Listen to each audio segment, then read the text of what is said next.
Bugun kariz qaynonam oddiy buxankadan pizza qilishni o'rgatadilar. Ketdik. Buxankani shunday qilib kesib olgandan keyin ustiga tomatli sosimizni surtab chiqamiz. Bu tomat sosining ichiga даже piyoz ham qo'shilgan. Har xil ziravorlar bilan tayyorlangan. Shuning uchun pizza qilganda mazasi yaxshiroq chiqadi. Bunga endi paprikani kichkina qilib kesib chiqamiz. Shunaqa pizza tayyorlaganda har xil narsalarni qo'shib tayyorlasanglar bo'ladi. Masalan, shirin kukuruzani ham ustiga qo'yib olsanglar juda ham mazali chiqadi. Yokida ananas yoki kartoshka ham qo'yib olsanglar juda ham mazali chiqadi.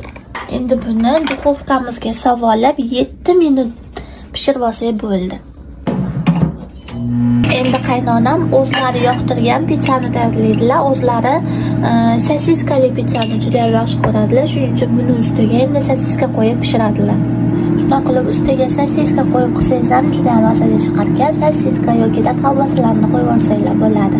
Pizza tayyorlaganda shunaqa mozzarella sirini ishlatish kerak. Boshqa sirlar uncha mos tushmaydi. Shuning uchun pizzani mazali qiladigan sir faqat shu mozzarella.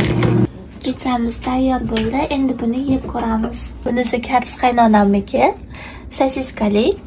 Bo'vayo. Boshqa. Pizza namoqda. Bunisi meniki. Bu просто sirlik va paprikalik. Qat'iy bismillah.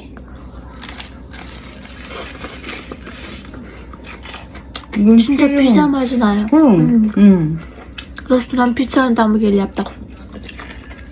Pizza sotib olmasdan endi uyda shunaqa qilib yesam bo'laveradi.